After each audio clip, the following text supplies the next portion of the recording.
हमारे विभिन्न ज्ञानवर्धक कार्यक्रम देखने के लिए आप हमें अभी सब्सक्राइब करें, बेल आइकन को प्रेस करें ताकि आप देख सकें हमारा कार्यक्रम सबसे पहले। आप सभी श्रोताजनों को मेरा सादर जय सिया राम। सनातन धर्म से जुड़ी हुई प्रत्येक रहस्यात्मक तथ्यों को जानने के लिए चैनल को अवश्य सब्सक्राइब करें। साथ ही साथ आने वाली प्रत्येक नई वीडियो की नोटिफिकेशन पाने के लिए बेल आइकन के बटन को अवश्य दबा लें। क्यों करते हैं गणपति विसर्जन, आइए जानते हैं इसके पीछे की संपूर्ण कथा। आप सभी को गणेश महोत्सव की बहुत बहुत बधाइयाँ। गणेश महोत्सव प्रत्येक मानव मात्र के जहाँ पर मानव मनाया जाता है, विशेष करके महाराष्ट्र में इसका विशेष भगवान गणेश की स्थापना पूजन का विधान होता है। परंतु अब तो पूरे भारतवर्ष में गणेश अर्थात गणपति बप्पा मोरिया जय जयकार होती है। भगवान का कीर्तन होता है, कथाएं होती हैं। श्रद्धालु भगवान गणेश जी की भक्ति में झूम उठते हैं।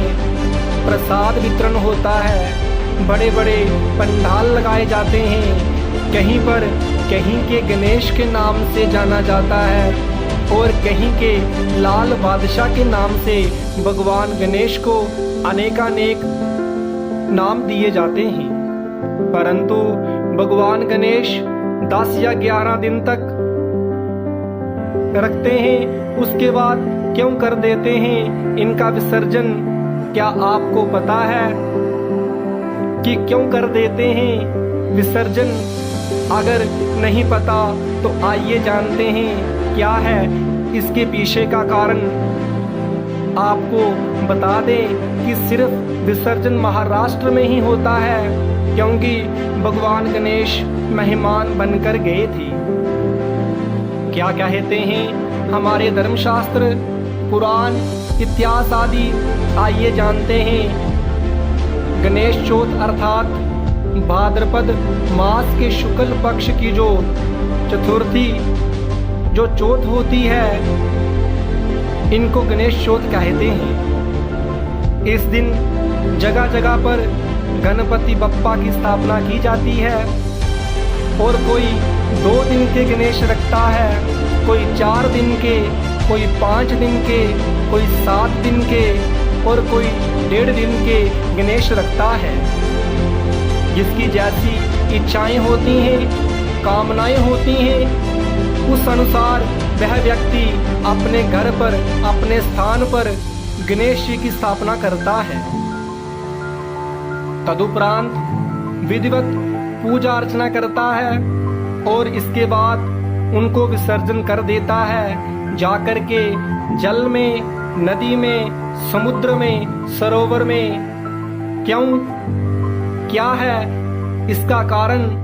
कहते हैं एक बार भगवान गणेश वेद व्यास जी के द्वारा बोली जा रही महाभारत जी की कथा को लिखना अक्षरशः प्रारंभ किया और ये कथा चौथ के दिन प्रारंभ हुई और अनंत चौदस तक, जिस दिन भगवान गणेश जी का विसर्जन किया जाता है, उस दिन तक वह कथा चली।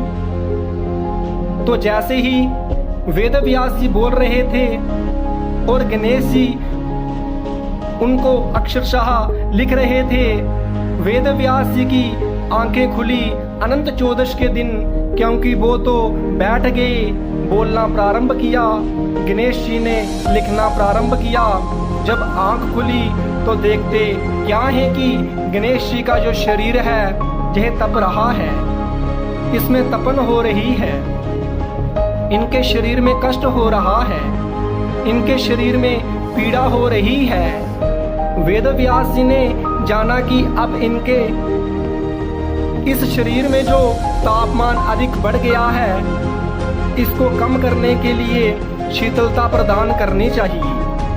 वेद व्यास जी ने ऐसा भी किया कि गणेश जी का तापमान अधिक ना बढ़े, इसके लिए वेद व्यास जी ने सौंधी मिट्टी का भगवान गणेश जी को लेप किया, पर तापमान बढ़ता गया और मिट्टी सूख गई।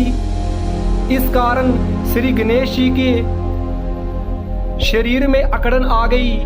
फिर वो मिट्टी को निकालने और शरीर में ठंडा करने के लिए श्री गणेश जी को पानी में ले गई।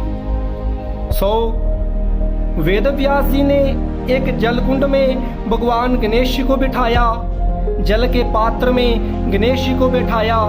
जे 10 दिन का ही समय था।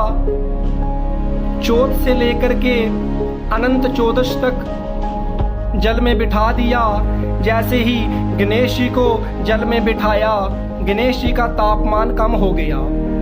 उसी समय ये प्रथा चली कि गणेश जी की स्थापना करनी है, क्योंकि भगवान रिद्धि सिद्धि विद्या बुद्धि सभी के अग्रण्य देव हैं। इन 10 दिनों के अंतर्गत जो व्यक्ति भगवान गणेश जी की पूजा अर्चना करता है, उनकी विधिवत पूजा करता है, उनको भोग लगाता है, मोदक चढ़ाता है, पान चढ़ाता है, दुर्वा घास चढ़ाता है, जो भगवान गणेश की प्रिय वस्तु हैं, जामुन कैथा कपित जम्बू फल चारु वक्षणम, जो प्रिय वस्तु है भगवान को अर्पित करता है। अंत में जब चौदश आती है, उस दिन गाजे बाजे के साथ में ले जाकर के किसी नदी में, किसी समुद्र में, किसी सरोवर में उनको बिठा देते हैं, उनका विसर्जन कर देते हैं और फिर यही कहते हैं कि गणपति बप्पा मोरिया, अगले बरस तू जल्दी आ। यही कहते कहते उनको ले जाते हैं, पूजा अर्चना करते हैं और उनको विसर्जन कर देते हैं। इसका यही कारण है कि इसी वजह से भगवान गणेश जी का विसर्जन किया जाता है। ऐसे ही ज्ञानवर्धक वीडियो पाने के लिए चैनल को अवश्य सब्सक्राइब करें। तब तक आप सभी श्रोताजनों को मेरी ओर से सादर जय सिया राम।